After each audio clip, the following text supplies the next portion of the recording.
Clip number 1436۔ اس clip میں آپ قرآن پاک کی سورہ دخان کی آیت نمبر 37 سے 39 تک کی تلاوت، ترجمہ اور تفسیر قرآن صراط الجنان سماعت فرمائیں گے۔ بسم اللہ الرحمن الرحیم۔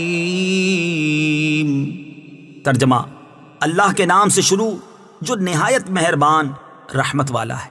اہم خیر ام قوم تبع والذین من قبلہم اہلکناہم انہم کانوا مجرمین۔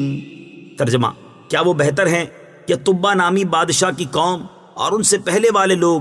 ہم نے انہیں ہلاک کر دیا، بے شک وہ مجرم لوگ تھے۔ اہم خیر ام قوم تبع، کیا وہ بہتر ہیں یا تبع کی قوم؟ تفسیر صراط الجنان میں ہے، اس آیت میں کفار قریش کا رد کیا گیا ہے کہ کیا طاقت و قوت اور شان و شوکت میں کفار مکہ بہتر ہیں یا تبع نامی بادشاہ کی قوم اور ان سے پہلے والے لوگ جیسے عاد اور سمود وغیرہ جو کہ کافر امتوں میں سے تھے؟ ان لوگوں کا انجام یہ ہوا کہ ہم نے انہیں ان کے کفر کے باعث ہلاک کر دیا۔ بے شک وہ کافر مرنے کے بعد دوبارہ زندہ کیے جانے کے منکر لوگ تھے، جس کی وجہ سے عذاب کے حقدار ٹھہرے۔ جب یہ کفار مکہ سے زیادہ طاقت و قوت رکھنے کے باوجود کفر کی وجہ سے ہلاک ہو گئے تو کفار مکہ جو کہ کفر میں ان کے شریک ہیں، انہیں ہلاک کرنا کون سا دشوار کام ہے؟ حالانکہ یہ تو ان کے مقابلے میں انتہائی کمزور ہیں۔ یاد رہے کہ اس آیت میں جس تبع کا ذکر ہے یہ تبع حمیری تھے، یہ خود مومن اور یمن کے بادشاہ تھے، لیکن ان کی قوم کافر تھی جو کہ انتہائی طاقت و قوت اور شان و شوکت کی مالک تھی، اور ان کی تعداد بھی بہت کثیر تھی۔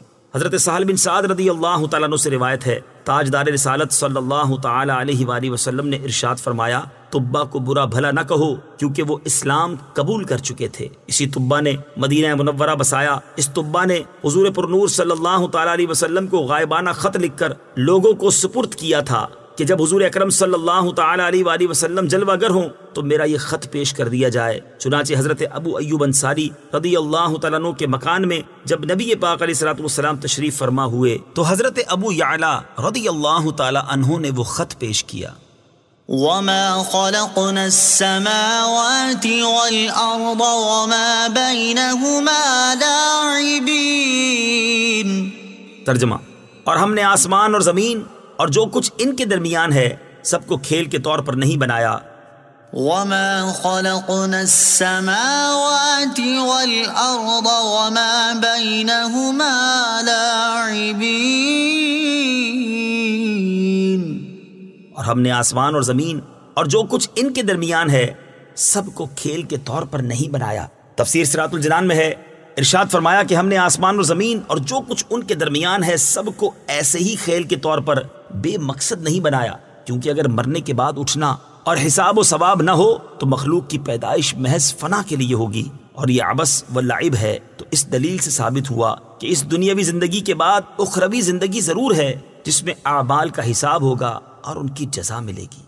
ما خلقناهما إلا بالحق ولكن أكثرهم لا يعلمون۔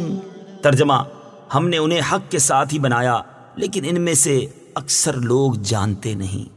ما خلقناهما إلا بالحق، ہم نے انہیں حق کے ساتھ ہی بنایا۔